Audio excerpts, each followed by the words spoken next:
Welcome back to Comic Book Historians. I'm Alex Grand. Go ahead and click on that juicy red subscribe button down below. Now today we're talking about the Addams Family and its comic origins. Now we all remember that tune from Hollywood composer Vic Mizzy.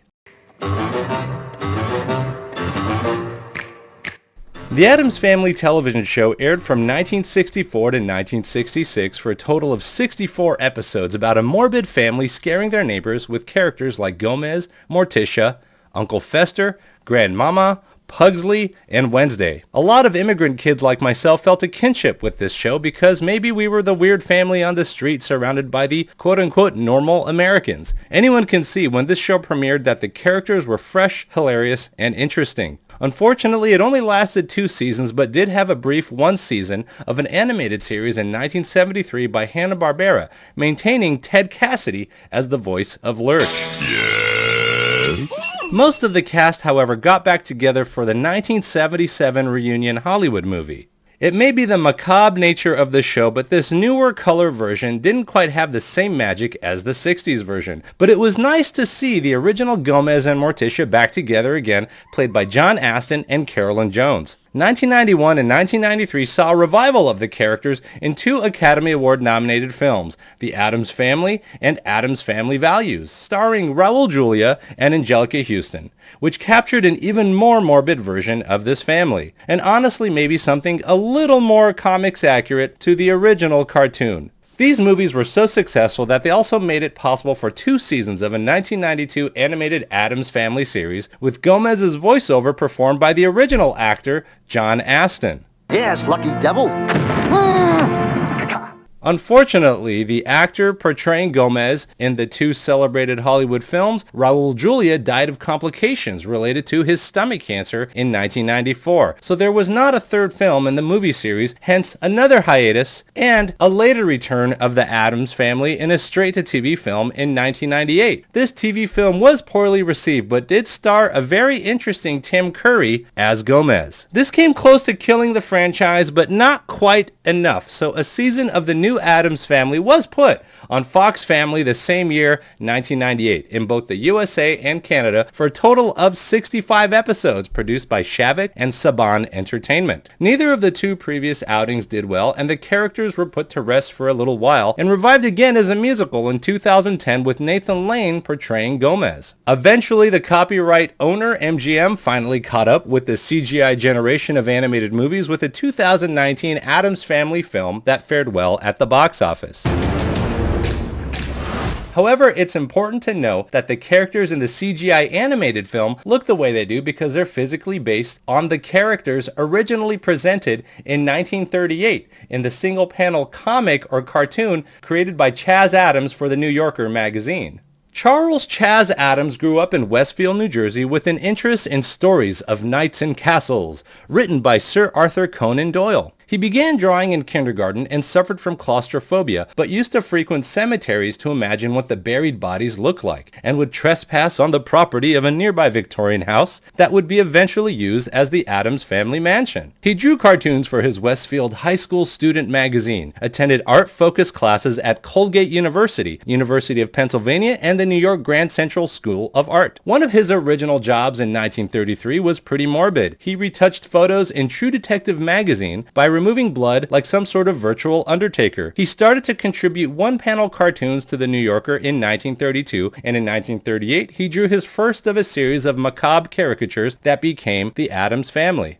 This concept was what originally got picked up by David Levy to produce the 1960s Addams Family television show. Chaz Addams' single-panel comic features were very successful, but despite his new fandom, still made close to $35 for each piece he turned into the magazine as a freelancer. To add a touch of situational dark comedy during World War II, he was drafted to draw instructional films about syphilis for the U.S. Army Signal Corps. His first wife, Barbara Jean Day, was said to resemble Morticia Addams, and their marriage ended after 8 years since he did not want children. Here's an image from 1946 where Chaz is drawing a panel with Morticia modeled after Barbara. He picked up so much fame that he also had a syndicated one-panel comic called Out of This World and was a friend of both Ray Bradbury and Alfred Hitchcock. Hitchcock even put a line into his 1959 film North by Northwest with a line spoken by Cary Grant saying, "The three of you together Now that's a picture only Charles Addams could draw.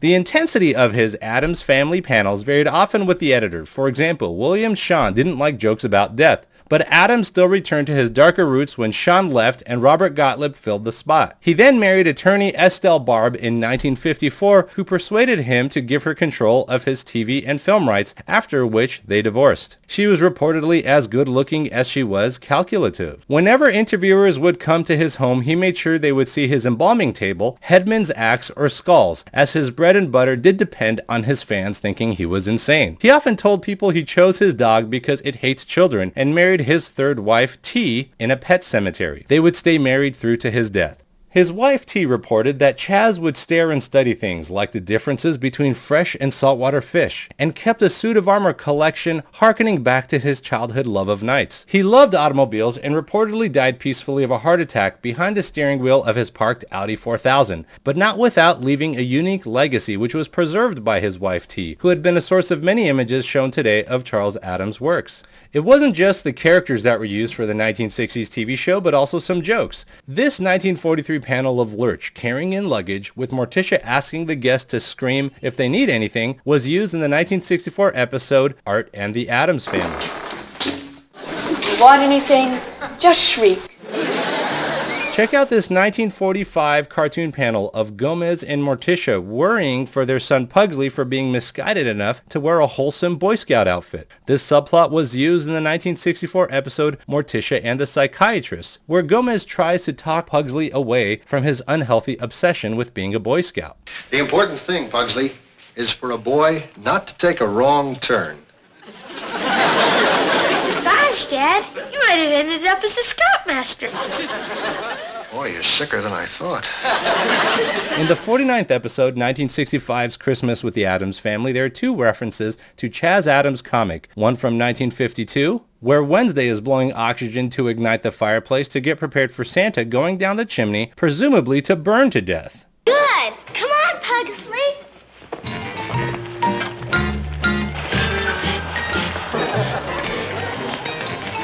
Isn't that sweet?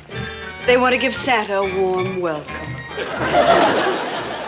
There's another panel of Morticia decorating a dead Christmas tree, used both in the comic as well as the TV show. Nice and jolly it is to be trimming the tree and to have all the old family decorations.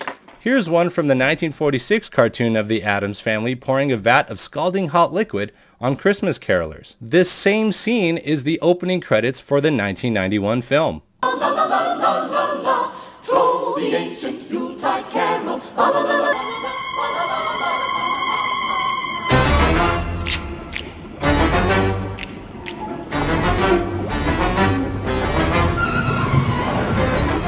As we watch future renditions of the Addams Family in CGI or whichever format the MGM gods feel contains worth, it's best for us to realize that they are founded on the unique morbid genius of Chaz Addams, and maybe we should raise our glasses, helmets, or swords to the sky and give him a salute. Cheers.